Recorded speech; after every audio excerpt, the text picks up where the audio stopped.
Au cinéma, l'histoire d'Absatou ferait certainement le plein des salles. La jeune fille âgée de 22 ans, présentant des troubles mentaux, vient de retrouver sa famille qui était sans nouvelles d'elle depuis 3 ans. Je n'ai pas le mot vraiment. Le jour qu'on m'a appelé, qu'on l'a retrouvée, je n'ai pas dormi toute la nuit. La vie de sa génitrice a complètement basculé depuis le déclenchement de la maladie de son enfant à l'âge de 15 ans. C'est une dépression qu'elle a sur la tête. Elle était accribée, elle est revenue, donc la maladie a commencé comme ça. Ça nous dérangeait vraiment, on n'arrivait pas. C'est ici, à l'hôpital La Quintini de Douala, que la maman et ses frères ont renoué le contact avec la fille en ce mois de mai. Avec l'amélioration de son état, elle a pu se souvenir du lieu de résidence de sa famille. Elle nous y a conduits. Quand elle est donc arrivée là-bas, elle a monté la maison et on a pris un numéro de téléphone. Elle me dit, une autre maman, c'est même pas loin, c'est ici. J'ai oublié, dit, mais pourquoi depuis? Elle me dit que ça avait un peu fui dans ma tête.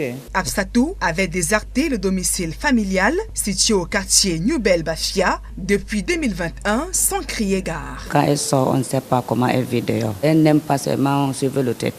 Et c'est ça qui fait, c'est qu'elle fuit la famille. Elle a l'habitude de sortir, de faire des mois et des mois. Elle revient elle-même. Agitée et quelquefois agressive, Absatou n'a plus jamais été la même. Il faut que la personne me comprenne que moi je suis en bonne santé. Concernant la maladie des dépressions, là, je n'ai pas ça moi. Personne m'a enceinte, c'est comme ça que j'ai eu les enfants là. Peut-être qu'elle va encore accoucher notre enfant. C'est dans ces rues du collège polyvalent du quartier Bali dans le 1er arrondissement que la jeune Absatou passait le clair de son temps depuis 3 ans. Une zone où elle a conçu son bébé avant d'être conduite de toute urgence à l'hôpital, victime d'un accident de la circulation alors qu'elle était à plus de 6 mois de grossesse. Elle n'était pas suivie. C'est les paramètres que nous avons pris et ce que l'échographie nous a révélé. Une tocolyse a été mise sur place dans la prise en charge. Les résultats ont révélé que le bébé se portait bien. Les médecins l'ont hospitalisé en grossesse pathologique. C'est durant son suivi à maternité que le personnel médical constatera que la jeune fille tenait des propos incohérents.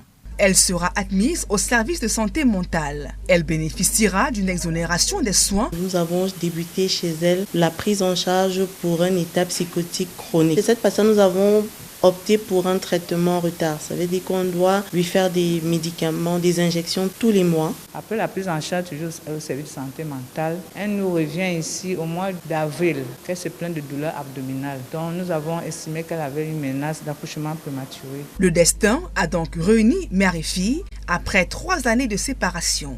En 7 ans de maladie et vivant dans la rue, c'est le 2e enfant d'Absatou. Mais au-delà de la joie de ses enfantements, la volonté de retrouver le ou les géniteurs ne cesse de hanter la famille.